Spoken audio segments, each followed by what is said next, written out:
transition last week to Facebook and YouTube. I appreciate you. If you're not already subscribed or following me, please do so. I bring you phenomenal guests every Wednesday at noon and at 5. And this month, we have some phenomenal ladies, as evidenced by the queen sitting next to me. What else? So thank you for everyone that tuned into the Black History Month table talk that we had. I'm getting so much feedback from that. I appreciate you. I promise you that I'm going to be bringing more things like that. Stay tuned. At the end of this month, we are also going to have an I Got You Sis Woman Summit.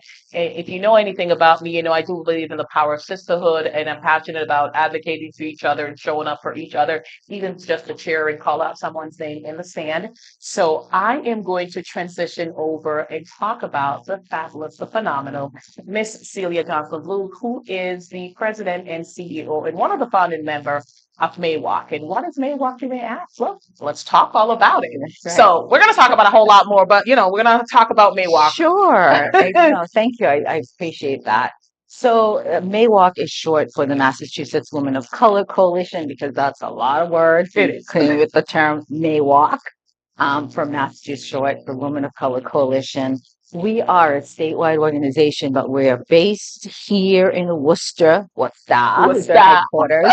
And we have members from across the Commonwealth, and we have over 30 organizations that we partner with to do our programming. So our mission, my role as president and CEO, is really to oversee the day-to-day operations.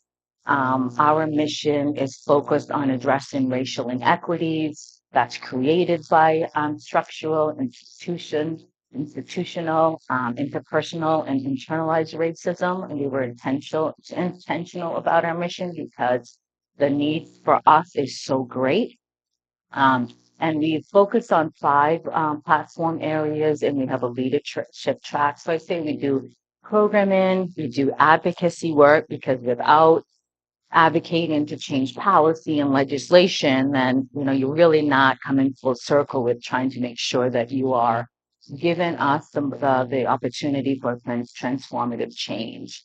So, and then we're also one of the largest convening of women of color from across the Commonwealth because we're non-industry specific. So if you're with a sorority, if you're with another organization, it doesn't matter. If you are a high school girl of color in 9th to 12th grade, you can join our organization, and any industry you're in, if you identify as a woman of color, you can join us. And we've also opened it up for our allies and supporters to also join our network. And that's all on our website is at Maywalk, MAWOCC.com. So the areas that we're focused on is political and civic leadership. We want to see more women of color in elected and appointed positions and also on boards and commissions. So you could do it either local community or statewide. We're focused more on statewide right now because we feel that gives us the most opportunities. The reality is we are not in these seats with people making decisions for our communities, and we really need to be. So we also have a foundational training to complement what the state does, but focus more for us, for women of color. And that's a partnership with the Center for Women in Politics and Public Policy and UMass Boston Graduate School, another main strategic partner of ours that we partnered together to create this training, because we want to make sure that you're being trained, you have the resources and the support to be in these roles. And we focus on civic engagement. The fact is, we're also not voting like we need to be. We need to be voting like our life depends on it right now. Because it does. All times, Because really. it does. Yeah. I mean, those are the folks making decisions for us. And so we have to, I like to tell the story of Julia Mahia in Boston, who her first time around running for office, she won her seat by one vote. So what happened about one person stayed home that day, right? And she's certainly a leader in Boston City Council and is also a Maywalk partner. And then, so voter turnout, civic engagement is important. And so we focus on that year round. We also have economic power and sustainability. So let's face it, the racial wealth gap is real, and we need to be able to make sure we have the financial literacy program in. We have, really learning about what it takes in terms of assets to begin with building wealth. We have a Women of Color business initiative that we launched last year and a programming around that. And we are really pushing for pay equity. We are currently a part of the steering committee, and we are partnered with former Lieutenant Governor Evelyn Murphy and Michael Driscoll and Boston Foundation um, to push for what we're calling wage transparency. That will be huge for us. I just want to take a couple minutes to talk about this Absolutely, because that's we're big. very close. We're the closest we've ever been to getting this passed. Um, and let me just explain a little bit about it. And the name was changed recently to the Francis Perkins Act, Workplace Act. What this does is, even though we've had the equal pay law on the books here in Massachusetts, it really hasn't, as we know, moved the needle on what we're getting, what we're earning. Not at all. Women earn, I think it's 80 cents now to the dollar to a white counter male, partner male, right? Women of color, I think we're at 60, 50, 60 cents, 54 cents for Latinas, 56, I think cents for Indigenous community, and I think 60 for Indigenous sisters, and I think 64 for Black women. I think it was 67, but yeah, Yeah, right, but right I mean, around. okay, It's few so cents, low. okay? 3 Yeah, I cents. mean, I might be off by a couple, Girl, you 2 or can't even 3 buy a cents. coffee with that. So I may be off by a few cents here and there, maybe based on the latest report. Yeah. But the reality is, again, Yeah. we're just not there. What does this bill do? It would actually, any businesses, I think over 25 or 50 employees, will have to share the salary range for positions. Believe it or not every organization does that right now in Massachusetts. What that does is it really informs you on the range of the position. So that's one. Number two, when you're employee in the organization, you can request to see what the ranges of this position was. And when you transition into getting promoted, you're entitled to know what the previous folks made before you. That alone will make a difference for us because we do not negotiate enough, sisters and ladies out there listening. When we go into our positions, we need to know what know our worth, know what the marketplace is like, and negotiate. Well, this gives us a leg up there. And then another important part of this bill is it also requires the state now to really businesses to supply their data to the state. They do it now to the feds on the EEOC Act, right? But here in Massachusetts, if you're not collecting that data, you can't measure what you don't know, right? So this then allows the businesses to, well, it requires them now to submit that data so we can start tracking and seeing how we're really doing. And the fourth part of this, it does also give the Attorney General the authority to really hold organizations accountable that are not using that. That will be a game changer for all of us and the Commonwealth. So where it is now, it's passed in the House, it's passed in the Senate, it is now in conference committee, and believe the committee right now, not I believe, they're working on some of the languages because there are a couple of different bills and we need to work out the language to get it to the governor's desk for signature.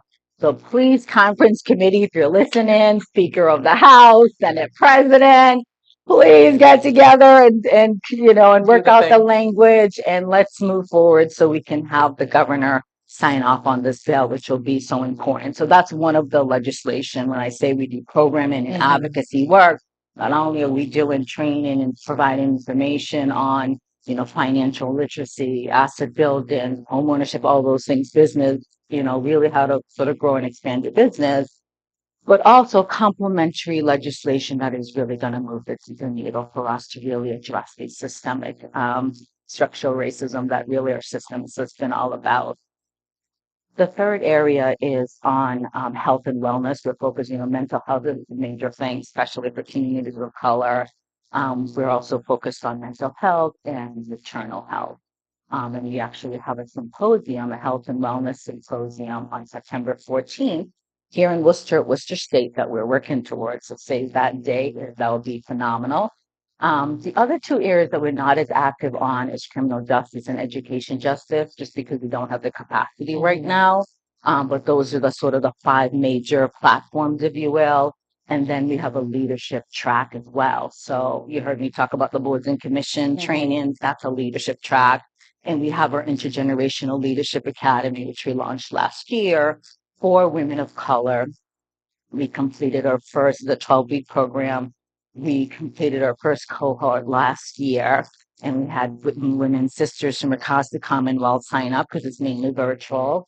And then we just launched our High School Girls of Color Academy a few weeks ago, which is based on STEAM, and there's a health and wellness component as well as career exploration. And that is a 2-week leadership program that's launched for winter break, the week of winter break, the week of spring break, and then there's 1 year of training. So the women that graduated from the first cohort are mentoring the cohort of girls. Oh, I So, love so that. that there's we're creating that pipeline, we're building that leadership, and we're also paying it forward for our younger generation. So that just kind of gives you, there's a lot, but just a summary of what we do, what we're about. Yeah, so it's Yeah. exciting times. It is very exciting time. No, I mean, I think it's so fantastic. Like just a little bit, that's a lot, but I mean, there's so much more. So please make sure that you're checking out the website, to truly understand what they're about. And I think it's so important because like some of the key points that you mentioned and what I have witnessed is like it's inclusive, for a woman of color, and it's not just in Worcester, it's all over. I've had the privilege of attending, one or two events over the years, and I just see like the wide diverse amount of women of color that are there, just from different cultures that are there, and they feel supported, they feel included, and it's not just one. One of the things I also like when you talk about the leadership academy, it's like now the women that went through it and graduated, they are going ahead and then they're going to mentor, these young girls. I mean, it leads back to one of my favorite quote by Maya Angelou, "As you learn, teach." And I think it's so important to us for women and women of color to, pull the younger generation along and, like give them what we know, give them our wisdom. Like it's only going to get better. Exactly. And it is important that we are in the rooms where decisions are made. So yes, our vote's important. We've got to vote. I get it. You might not like all the candidates. So let me just say, if you don't vote the candidates you don't like, chances are they're the one that's going to win.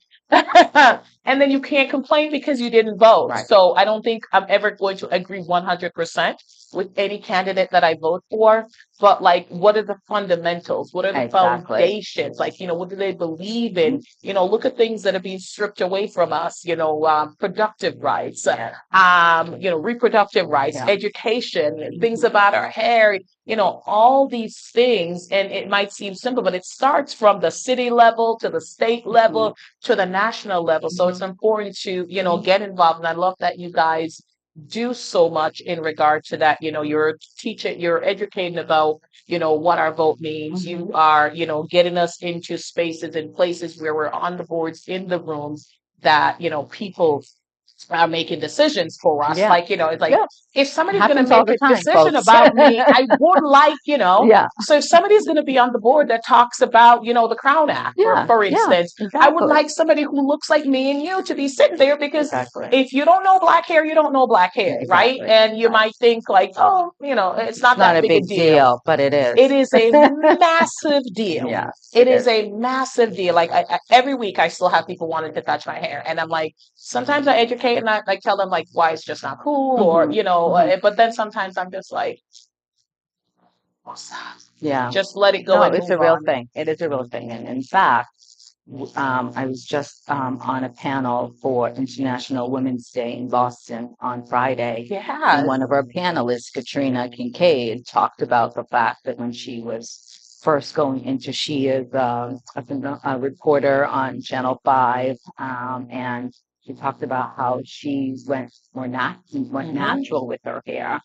And that was a thing. Like, I mean, she found out that somebody was actually considering not hiring her because she wore her hair naturally in the curls that she has. So That's recent. That's, we're talking within the last, what, 5 to 8 years. I mean, these things are It's still happening constant. to us. Oh, So it is absolutely. really important. No, absolutely. You see it in movies, and I always think Yeah. like a movie is a reflection. If it's happening in a movie, chances are it's already happened out here. Mhm. Michelle Obama herself even spoke about like her hairstyle that she wore when she was the first lady.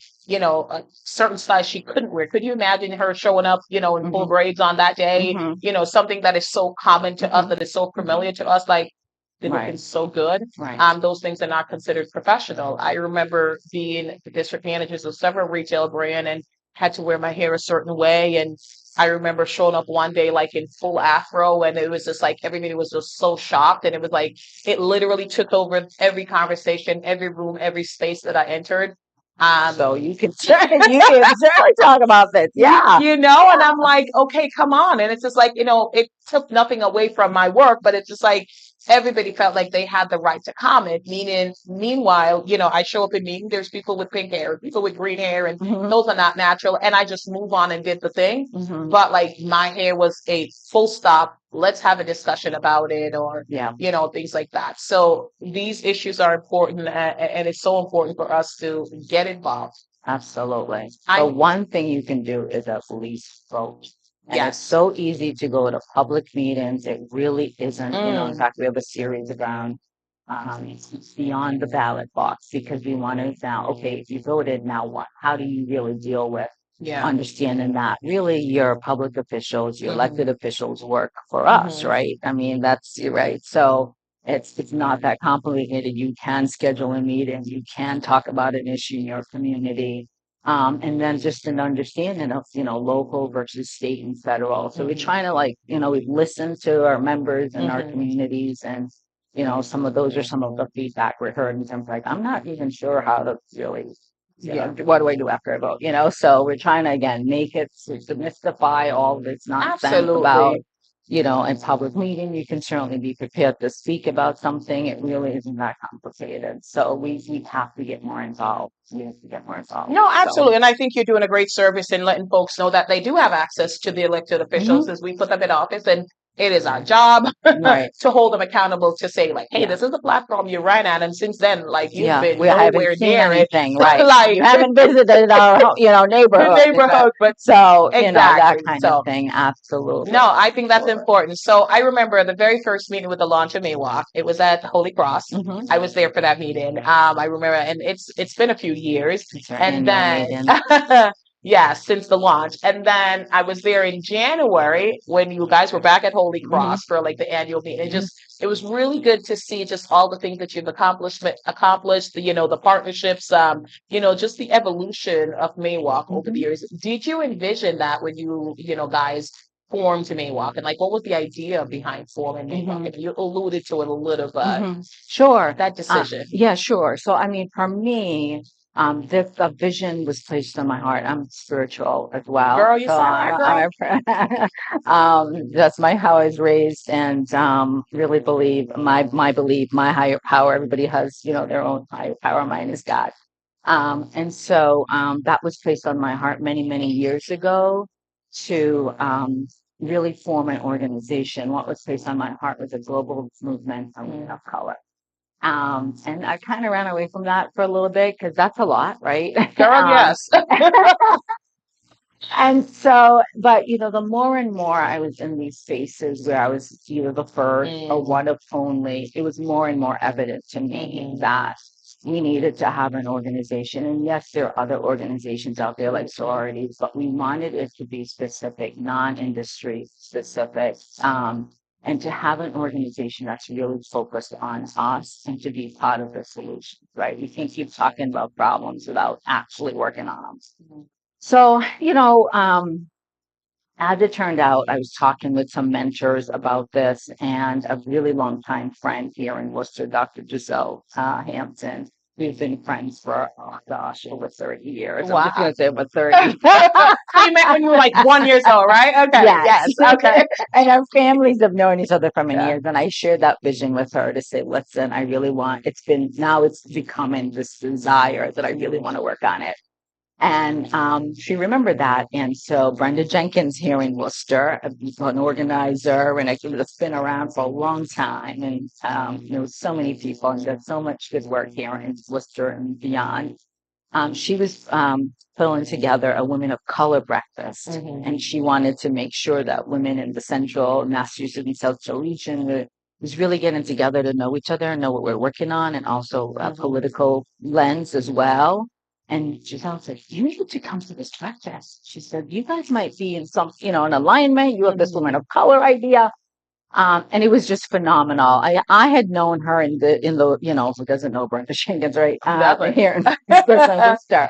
I had been in different circles with her, but didn't know her as well. And so I went to the breakfast and I shared with her and some of our initial founding members, which are just our founding members, period.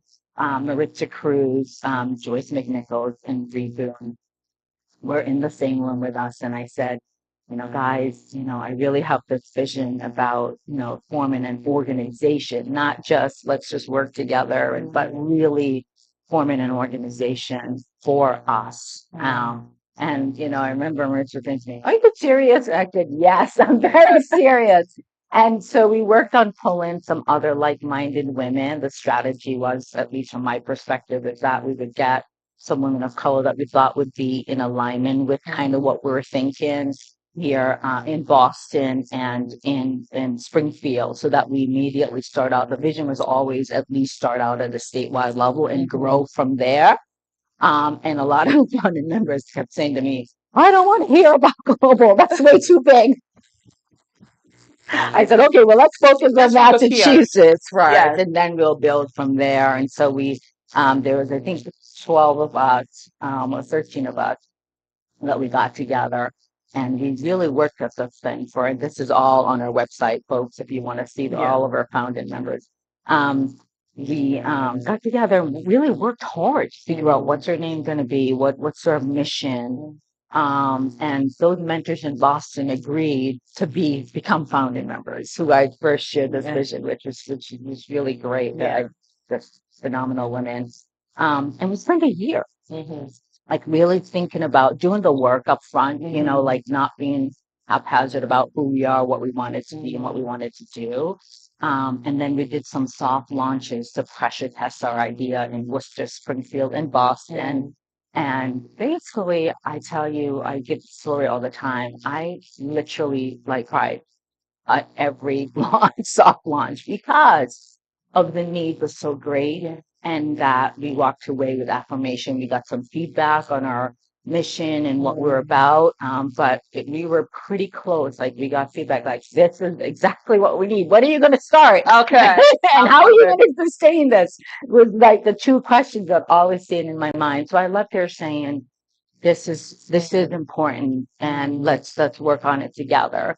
And the vision, and I'm going to say it, is to be global one day, because I really believe that we have more in common as women of color, and we need to come together as women in general, right? Because we want to forget all of our other allies and supporters out there. But really, as women of color, we have so much more in common than not. And we need to kind of put a lot of that stuff aside that's not important and focus on some key areas together. And I really believe we can change the world. I really do.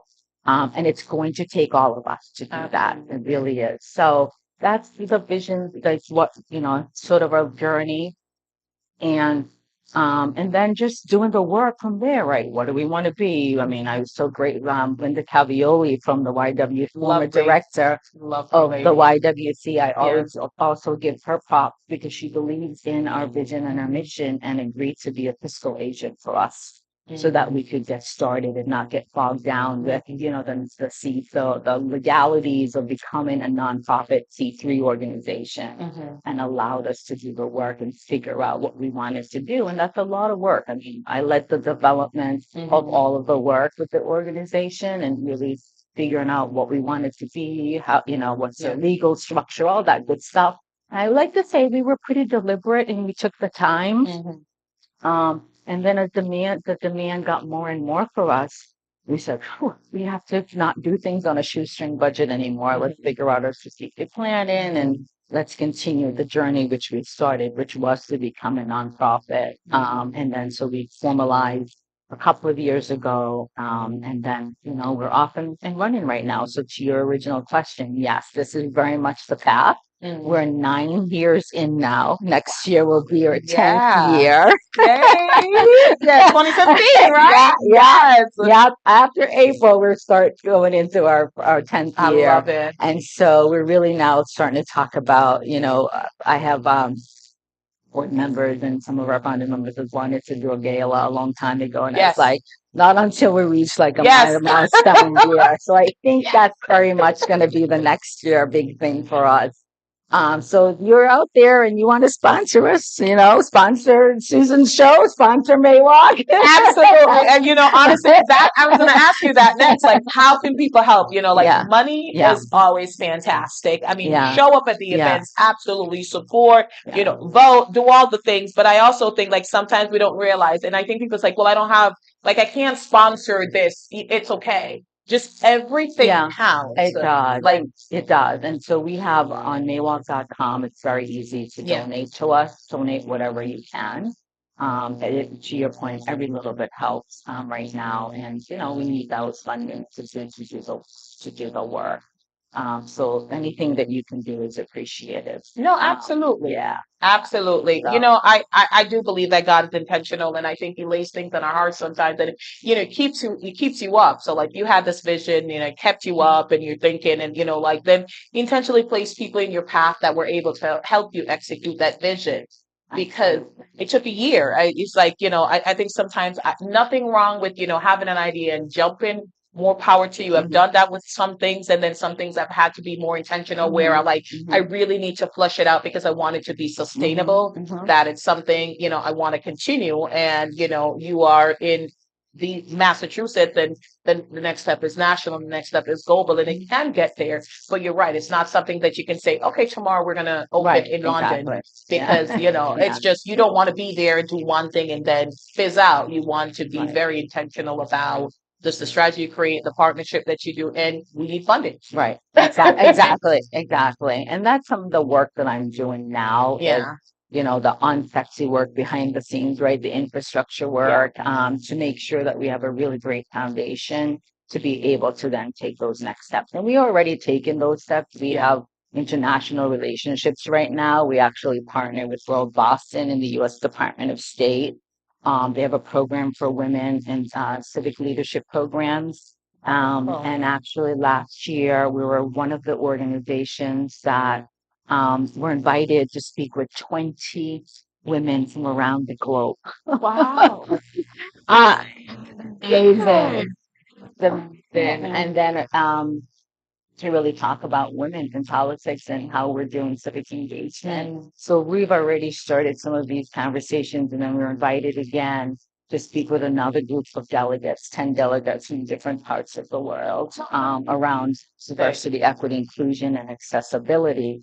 And how we're doing this type of work in the Commonwealth right now. So we're already starting to lay the foundations, and I'm also, as you said, we're Jamaican, so we've got we've got connections around the world, right? Because we've never met a stranger, right? We can talk to anybody.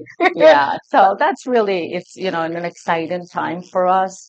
To really, my role really has been to really expand our program and make sure we've got that solidified infrastructure.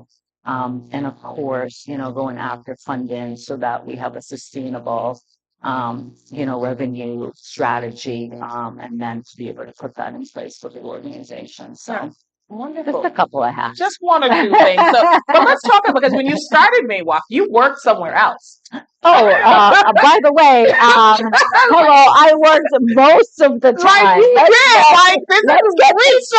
This is recent. That is just recent. the only, not the only, because there's so much. Yeah. But it's recent that you're only the president, CEO, the title. You had some pretty intense roles while doing Maywalk. So let's talk about that. Sure. So before that, I was in government. I was in state government for, I forget how many years now, but I was in Rhode Island for some time, I think for about 7 years.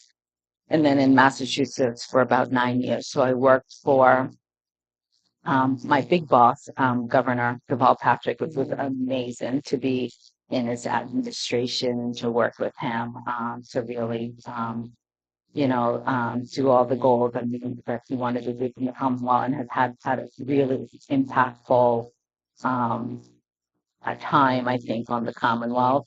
I also worked for a little while as well under Governor Baker's administration. And then right after that is when I took some time off and started Miwa with the other founding members. So to your point, God works in mysterious ways, right? Yes. And then I went on to work for another historic. So that's the historic administration. Folks, I think folks know this, right? Governor Patrick is like the second, I think, Black governor in the history of the country. And then went on to work for Governor Raimondo in Rhode Island. So she's one of a handful of women governors at that time. Another historic administration, and I was in executive level. So I ran an agency here in Massachusetts called the Registry of Motor Vehicles. Yeah. And prior to Just that, a little one. prior to that, and these are all statewide. So, my responsibilities were statewide. So my customers and constituents were residents, the residents of the Commonwealth and the residents of Rhode Island. And then went on to, when I was assistant secretary of transportation for some time as well, and a commissioner in the Aeronautics Commission. Yeah. So all roles, But I loved it. When I first started, I said to my husband, I kind of like the government thing, because at the time before that, I was in the private sector. Yeah. In senior level roles there, in corporate roles in the financial services industry for many years, and really, I thought, we go through different transitions in our life, and I just felt like I wanted to do things. I spent all this time making millions and millions of dollars for these organizations, and I felt that I wanted to do something more, that I was having more of an impact to every resident here in the Commonwealth. I wasn't sure how that was going to happen, but God would have it for us. The path was made very clear. Once I said, I think I'd love to work for Governor Patrick, given that, he's someone that is now going to be in this role, and I want to be able to do things that really have a larger impact beyond me. And the opportunities, came for me to be able to work with this administration, not in the way that I initially thought. And so part of when I mentor folks, one of the phrases I use is being open to the possibilities, because you might have one thing in mind, but something else might be presented to you, and you should really consider it. And when they said, we want you to be a commissioner in the Aeronautics Commission, I said, I am not an engineer. I don't have airport security experience. I'm not a pilot. I don't know how to fly planes. And the conversation was, we don't need you to be those things. No. We have subject matter experts in the area. We are actually looking for a leader. And we're looking for a leader that has experience and also has an airport in their city, which you did, right? And I said, okay, well, let me give it some thought. And, I really enjoyed the experience. I said, you know what? I definitely want to work full time in the administration after that. And I love the one decision that we made earlier on, I was in that seat, was around the expansion of the runway for Worcester Airport and to upgrade the systems so that they could have commercial airplanes, right? And now we have JetBlue. So earlier on, I was like, wow, you can really, and look at this. I'm in a statewide role, but because of the local connection to our airport here, I can actually, and this is why we have to be at these seats. Yes, because your home gets blessed. Your town gets blessed. Right? That's why we're, focus on statewide roles right now, because that decision impacted Worcester to help to begin Worcester's airport's journey to transition where it is today, right?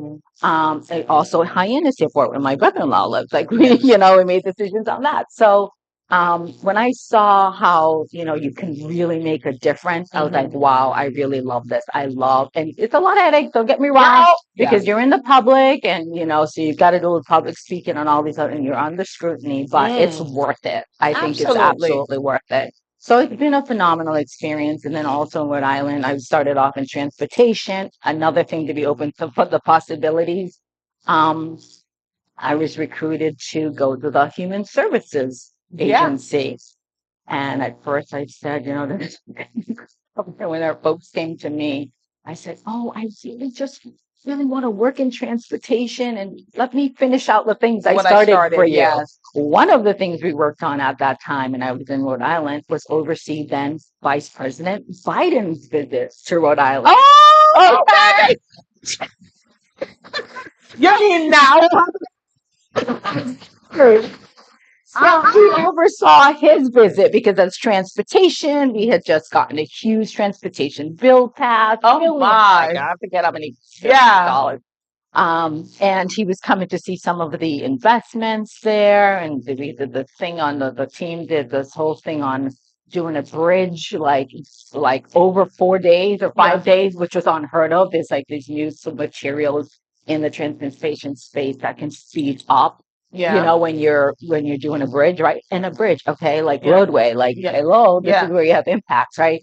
So when they came to me, they said, "Oh, at the time, the Human Services Department was all over the news. I mean, it rolled out a system that was not ready, and our communities that are the most need of government services could not get their SNAP, could not get their." And so she was putting together Mm. a team of leaders to be the turnaround team for that organization. And so here I left Massachusetts, went to Rhode Island, and was being recruited for this leadership team. And at first I politely said, let me finish what I started for you here in transportation. And then they came back a second time. Yeah. And the second time you don't usually say no, No. right?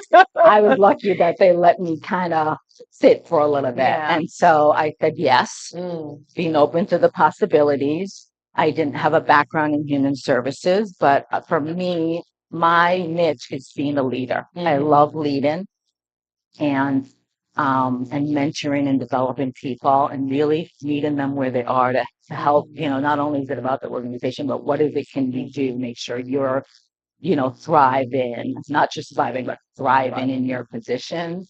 And so my skills were put to the test all over the place because I didn't have a background in human services. I had to learn that. Mhm. But I also understand that you have subject matter experts for a reason, right? They are the expert.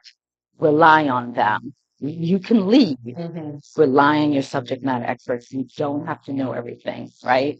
And so that's been my journey. Because if you look at my resume, she's like, well, she was in aeronautics, she was in the private sector and the financial services. Girl. Then she went to airports. Then she went to the registry. Then she became assistant secretary, which my role then was overseeing performance management and analytics and innovation, which meant that I was working with the heads of the MBTA, the state's highway department, now my former boss, the registrar of motor vehicles. This was before I became registrar. And then I'm also working with the head of aeronautics. Mm. So, One or two big wigs. and so, it was a wonderful experience because I got experience in two of the major secretariat in states in government, whether it's local or state or federal level. Transportation is always a very big budget area because transportation, It's roads, bridges, transportation. Lord, transportation, it's transportation.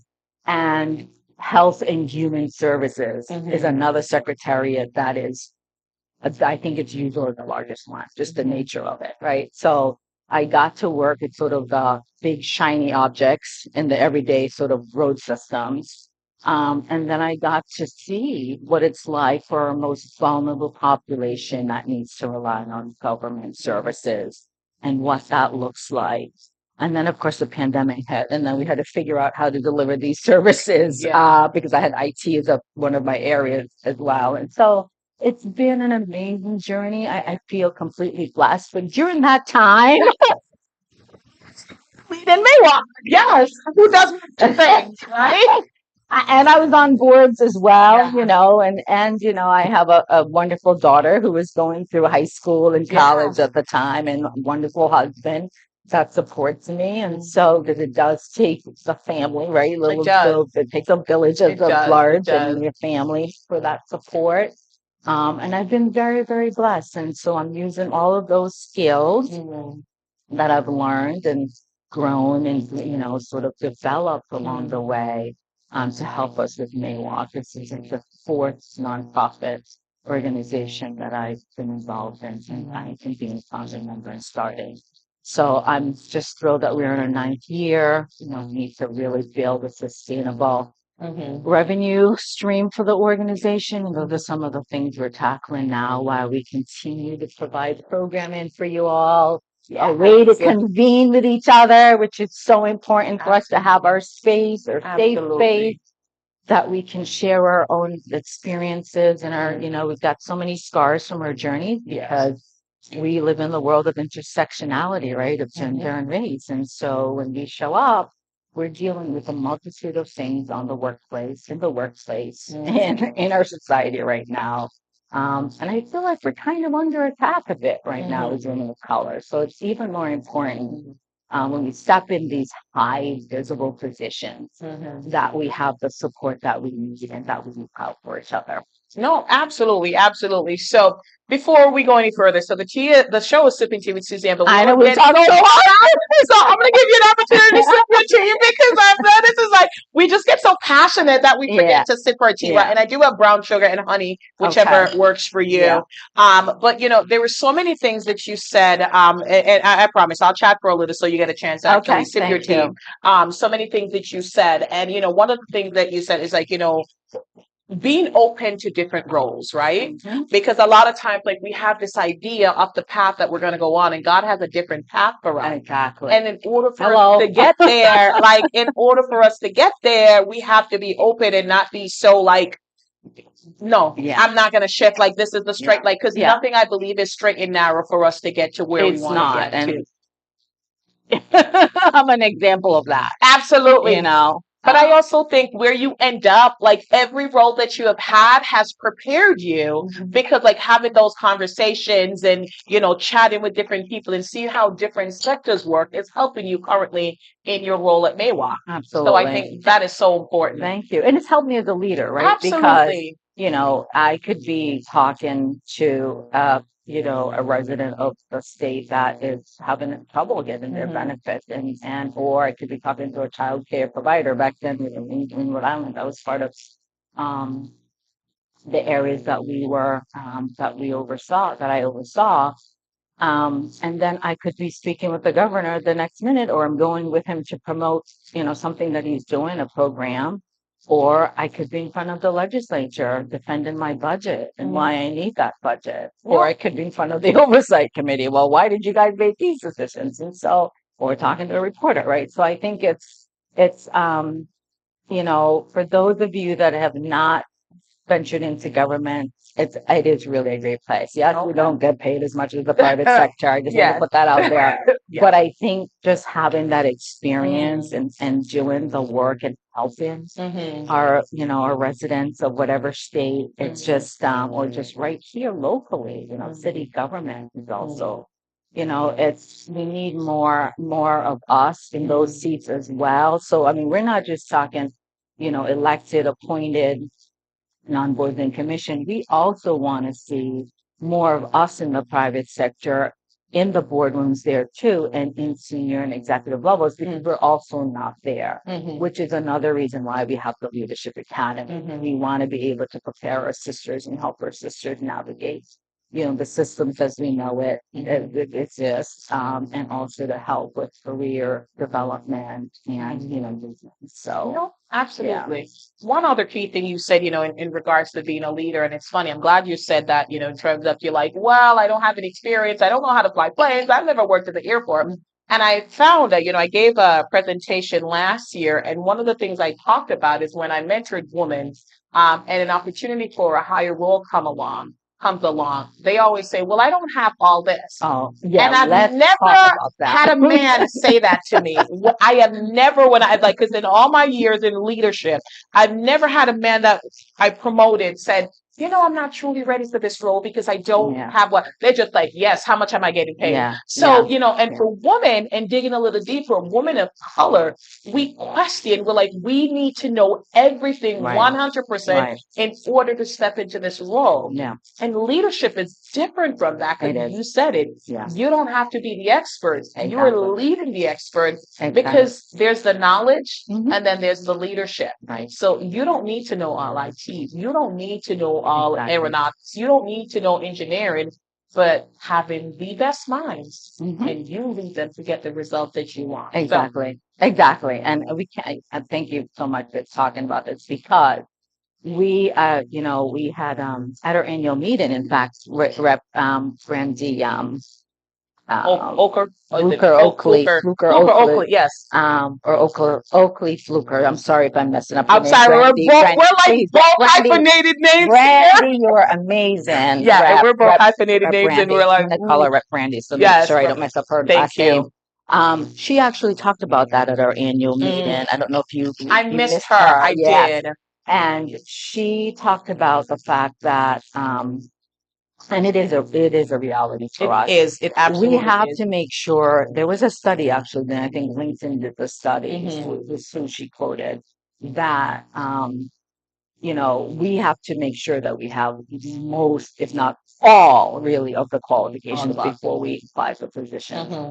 And men, on the other hand, they could have like Doctor. 20% and they're just like, boom, I'm good, I'm ready, Doctor, here I right? am. And so I would encourage us to Yeah. not do that. If Mm, you've got at least half of what they're looking for, apply for it. absolutely. Don't think you need everything because you don't need Mm, everything.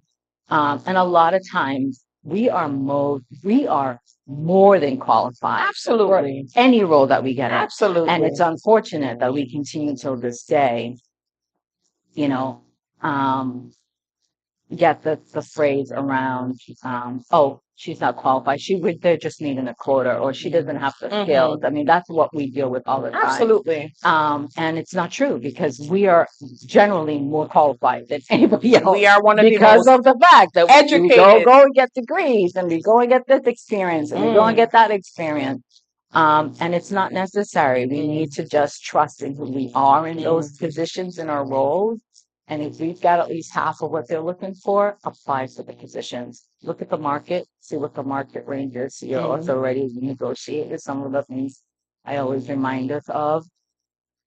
So you're armed, knowing what the salaries of those positions are. But I think it's focusing, and for leaders, it's really about focusing on the leadership skills and developing that, setting and lead, multicultural mm, groups, and different ages. I mean, that's really the group of people I've managed over the years, range from high school to very seasoned mhm. folks, is what I like to say instead of very seasoned.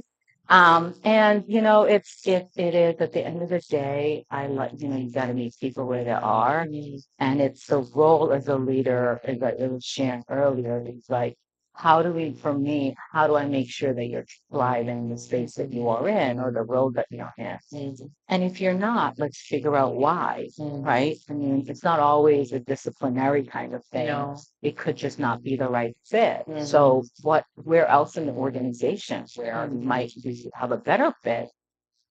And that's important.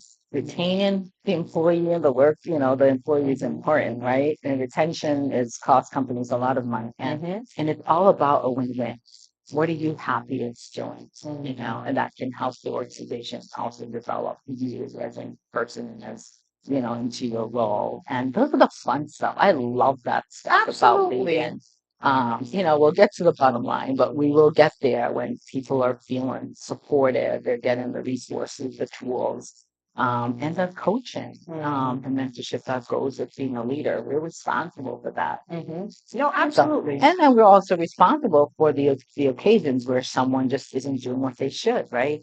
We have to use that word accountable. We have to hold people accountable. That's not the fun stuff. That's not the fun stuff about leading. but it's also necessary to make sure that, you're doing that as well. No, So, yeah, absolutely. No, yeah, absolutely. So much gem in that. And I'm sorry I missed her thing. I had a prior engagement and then I came and I'm like, oh, she was like, as I was walking in, she was walking out. I was like, yeah, oh my goodness, I missed yeah, that. But you yeah. know what? We'll have the recording up. We haven't been able to get that up yet, but we will. I Well, can't wait. mhm. And in reference to the LinkedIn study, so I absolutely believe that because like I follow a lot of, fantastic Black women on LinkedIn who, they post about like, this job, I'm going for this job. And I'm like, and then other women just like, girl, just go for the job and things like that. So again, we do want to make sure that we hit all the 5,000 boxes that are there.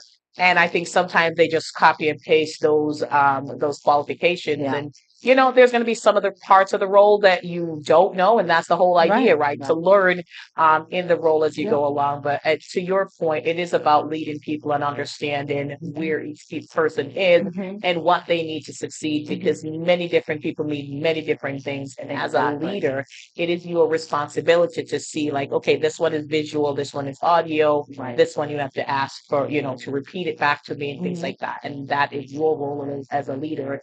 It is not on them. So apply for the job, do all the things, develop your skill sets as a leader, because that is so important that you're growing. And one of the biggest things you can do as a leader is understanding how to manage people and work with people. Right. As you mentioned, speaking from, the resident, so whatever the role is, from the person that has the least position in terms of like, if I worked in retail leadership, so speaking to the cashier Yeah, all the the way up frontline to staff.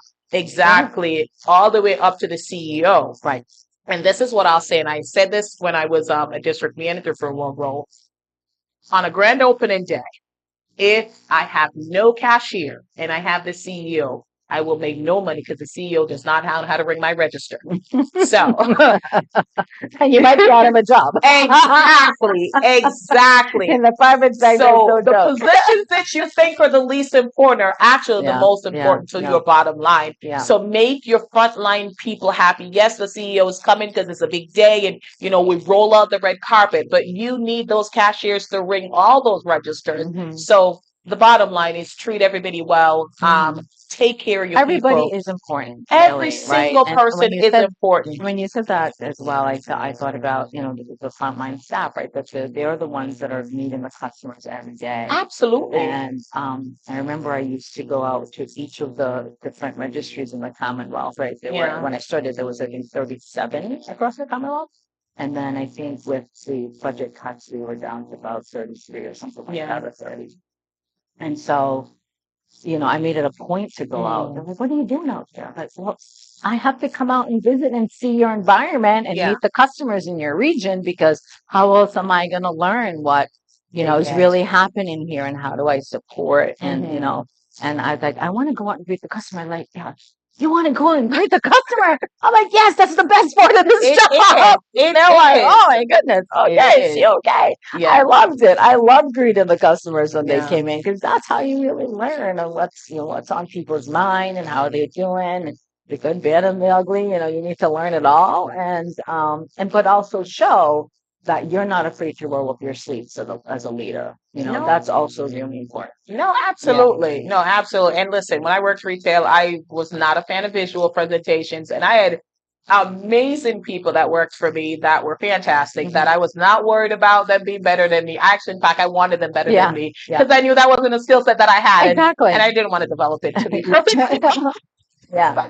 They were amazing, and the stores look amazing because of their hard work. So treat your people well, compliment them when they do well, develop their skill sets. So, I mean, the thing is that is it supposed to be you're supposed to develop them for your role, is you should be thinking of the next role. Exactly. And don't Succession planning. Yeah. exactly, and Yeah. don't think of it as somebody taking your position. And it goes back to another great point you made, like just how much we have to be there for each other, and just like all of the other things, like we together we can do so much more. We Absolutely. are better collaboratively. And yes, there's some ideas that you have that, you have to kind of flush it out within yourself before you present it to others and collaborate. But when you have the opportunity to collaborate, make your thing bigger, make their things bigger. Because I think, if we're thinking globally and nationally, we can do it on our own. Like we can't do it on our own. No business survives with just one person doing all the things. You won't survive. Right. Oh, yeah. Like, And that's yeah, especially when you talk about self-care, right? like, It's just not, no, not absolutely. sustainable. No, Absolutely not. absolutely. So let's talk about for someone who's doing all the things and doing it so flawlessly, because girl, you look good. Oh, thank you, sweetie. Thank you, Well, thank you. so we have met a few times in shopping spaces. Yes, we have. So we like nice things. Mhm. Not only being from the Caribbean, being leaders and just really both passionate about female empowerment and working together and, being represented in different spaces and places, but we both love fashion. I'm looking at your shoes, girl. I was like, Oh, yes, I got the shoes. I had a shoe. I think it broke, so I think I need a new one. So I had a leopard shoe, it broke. I need a new one. What do you do for self-care? Yeah, thank you. That's a great question. And that is a work in progress for me Okay. because I'm just gonna, No, I'm be very real. honest, Like, be real, right? real. It is a work because I am someone, they make fun of Jamaicans, right? You have 10 jobs, man. Meanwhile, I love the fight. You're done. It's I'm the electrician, blah, blah, Yeah. So, Oh, just my family in general, my work ethic yeah. is a strong one, and I love to see things get Yeah. done. And there's just so much to do, right? So it's a work in progress for me to balance. Balance is something that I'm constantly striving at. What I do is I try to make sure I'm going in for my massages. That helps me, and I know that's important. I do get to the gym 2 to 3 times a week, although I need to get back to boxing. So my coach is listening right now. He's probably not a happy camper with me. I've been gone for too long, trying to get back in. So it's another thing I love to do is box. I love boxing. So, but I just haven't been able to fit in it. But so I get to the gym 2 to 3 times a week. It's my goal, and that's that's the other thing. You have to be realistic too, right? With what we do, that's important. My gym time, my workout time is important to me. That helps me from a mental perspective and physical, emotional. And there are other things I like with my husband. We love to golf. So I try to make sure we have that time together because I'm always running and all over the place, and so it's like, hey, you remember me? So I try to make sure we golf together. We like sports. So, I'll sit down and watch a game with him, and whether it's basketball, hockey, football, All of that. soccer, all of that stuff. So I try to make that time, and even if it's like a movie night, like a relaxing and watching a movie is an escape for me. It really is. So those are the little things that I do just to make sure that I'm taking care of myself. I get to the spa as well, because I think that's what's important for me. And then spirituality. I go to church. I need that time as well. That's also important to try to balance and work on. I meditation. I do um, one of my goals was to when we did our retreats recently, and that's some of the other things we are also doing our healing to lead retreats because when we were launching, it was clear to me that we're carrying so many pains and scars as women of color, and we don't give ourselves the spaces to actually take care of us. So we started piloting a couple of years ago our Healing to Lead retreats. They were invitation only just to start, really saying what we need to do and spending 2 or 3 days together. And we're looking for some funds for that. We can continue that work. But taking that time for ourselves, being together is also important. So sisterhood is important, right? Meeting up to go to lunch, to breakfast, to dinner. That's all the things that helps you to just kind of make sure that you're not always working. But it's hard right now because we are kind of still in a startup mode because I wasn't in this role full time before. I was doing it volunteer parts, not, although almost full time, but now it's, really working a lot to get the organization up and running. So, but those are the things I do. I make sure that I'm spending some time with hubby where I can. I also have a daughter. We spend time together as well when we can. And then just my own time, that's really important. So those are some of the things that I do to take care of me and to make sure that I'm resting. And resting is, I'm not a huge sleeper. So, I don't sleep 8 hours. I never have, Yeah. but, I need to get at least probably 5 to 6 hours. And, I don't always get that. So I'm striving for that. Okay. Yeah. Well, wonderful. I mean, I see you trying to take care of like the physical, the emotion, the mental, the Spiritual. spiritual, all Yeah. of that. And I mean, those are all important. Like they make up, the big packet because in order for you to continue to do what you do need that. Yeah. Because it's like if Definitely. you don't take care of the physical, one day your body just gonna say, "Okay, girl, you're done." Exactly. And Yeah, and then I try to also eat well. yes, Eating that's well is important. also really important. So I'm always kind of Yeah. looking for, other recipes that are, either plant-based or just, Yeah. just trying to be healthier. And I was saying that I also, I do a meditation. One of the areas that I'm working on is spirituality. And so I do like a 5-minute meditation in the morning. When I miss it, I have a reminder that Okay. comes on at like I think 3 times during the day. So I have up until 7 o'clock if I To miss get it that in the out. day. Yes. And that helps me. That brings me back to take the 5, even though it's 5 minutes, it's a scripture, it's a verse, and it's a prayer. And so I do that every Oh, day. that's wonderful. So let me ask you this, as a phenomenal Black woman who's doing all the things, I get this question a lot sometimes, and my answer is, varies by who's asking it. But do people say to you like sometimes you're doing too much? Has ever like they're like, Yeah. oh, you're doing so much. Yeah. So I don't quite know, is it a compliment or you're Yeah. trying to say stop? So do you Yeah. find that you get that? Sometimes, and I Okay. think it's both. I Okay. think both it's said in a complimentary way. Other times, especially your sisters that really know you, that they're saying you're doing too much, and that means that you really are. And it's like, how do you take that and say, okay, what are some of the things that I can take off my plate or what I need to make more time for? So I think it's kind of both. It depends on who's saying this to you.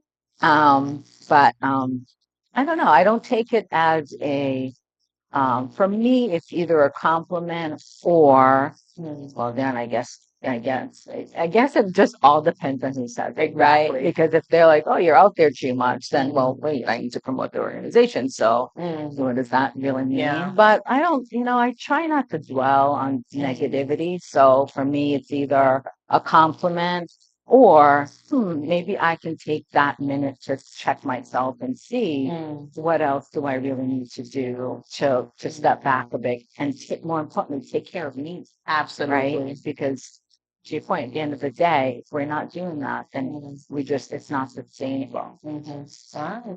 So I can't believe we've been chatting for over an hour. Oh, wow. I didn't even check on your watch. So Good. No. But I do, there's something that you spoke about so much, and that's where I want to end it because it's so important for me. Something that I'm passionate about, it's the power of sisterhood. And you talk about, friends and female friends, and I know what it is like to have great friends, people that I feel safe with, and like I don't have to do anything. I could just show up as me, and I mean, I always show up as me. Period. I'm not gonna lie about that. yeah, But like safe spaces. yeah. So how would you encourage like, women about just forming truly authentic sisterhood? Okay. So I think so first of all, that is what we're about, right? This I is what mean, This is it what is. Maywalk is about. And we keep our membership. So we have regional meetings and those are specifically for members, unless others are invited in, because we need that space for us and to really to be able to come together and have a space to really talk about our journey. There are lots of time we're just always going through so much of this life, right? Because this life is just, it's not, Me life and so I think, so we create that space at Maywalk right now. We have regional meetings in Worcester, Springfield, and Boston right now, and we'll do other in Leominster here in Central Mass. We actually go back and forth, and we'll consider other locations as we continue to grow. But as for besides Maywalk and how we create that space for each other is making sure that we're being our authentic selves and that we can create that, whether it's at we're going out to lunch, right? And really creating that space just for us. We can do that ourselves. It doesn't have to be sort of a Maywalk thing or another summit or another thing. Because the reality is because of our journey in society today, there's always, unfortunately, racism is real, right? Yeah. Genderism is real, like sexism is real. So we're constantly battling, and we just need, sometimes it's just a hug, right? That's it. Like, and to say, I love you, you know what I mean? Like, and we need to do that more. And it doesn't take a whole lot. It just takes us being intentional about creating that space wherever we are for each other. I love that.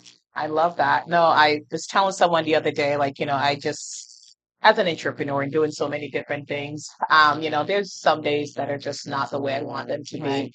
And I just remember one particular day and I called a girlfriend of mine. I was like, okay, Miss Nancy did that. And that was it. That was all she needed. Like she came, we walked, we window shopped, we accidentally shopped. And so- Yeah. but that was it. Like Yeah. that was what I Yeah. needed that day. And she just showed up, no questions asked, and we shopped and we went Yeah. home. So it's making that time for each other Yeah. and knowing that when we call each other and say, all right, I just need a moment right now. And I have done that. Yeah. Others have done that with me. I just need a moment right now. And you let me have that moment. Yeah. Right. And sometimes I don't even want to hear advice at the Nope. moment. I just want you to hear me. Yeah. And then later on, when I'm in a sort of Yeah. better mental space, you can give me some feedback. Yeah. Sometimes we don't want that. I didn't even know We that. just want you to listen to us, right? And just be there for us, right? So, Absolutely. and it's so easy for us to do for each other. It And we is. need to do that more, actually. Absolutely. Showing up for each other and giving them exactly what they need. If they want to talk, talk. If they want to listen, listen. And like, if you want, like, because I just silence and people might not believe it, but I do like silence Me sometimes. too. Like, Me like too. just moment to just relax and look at the pretty things. So thank Yeah. you. Thank you so much for having me. And, anytime, bring me Anytime. back Well, on. yes, you'll be back on the show because I don't even think we touched on half the things that we could have touched on. But, I think there's just so much to learn. I like listening to others and learning and growing every single day. And, you've inspired me since I've met you and, just Hey. really thank you and just really wanted to sit down with you. And then when I found out Yadi, oh my God. That's right. I was like, had to have her. So thank you so much for saying Thank yes to you. be on the Thank you so show. much for having me. And thank you all for listening. It's been really great. All right. So that is the fabulous Miss Celia Johnston Blue. She is the president and CEO of Maywalk. If you are a woman of color in Massachusetts and soon nationally and globally, please check them out. Go to their website and just find out all the amazing things that they're doing and, the spaces that they're in. It is an inclusive, inviting space. I'm a member. And, just please, I've always had such great time when I'm there and just feeling like I'm home. I'm where we need to be. So show up. Thank you so much for tuning in week after week. Thank you for subscribing to YouTube. Thank you for tuning in on Facebook. We are currently looking for sponsors here. This is a show. What am I talking about? This is the show to sponsor. So reach out. Let's talk about what sponsorship means for you. Thank you to my producer, Paul Anderson. Week after week, he shows up and makes the magic happen. As you know, I like when my guest says the goodbye. So I'm going to have Miss Celia and I'm just encouraging y'all. Oh, well, thank you so much for letting me have the last word. Please check us out at maywalk.com. That's MAWOTC.com. And I want to thank you as well and become a member or become an ally and supporter. You can do that right on our website. So stay tuned and thank you again for listening. Awesome. So until next time. For watching. Bye.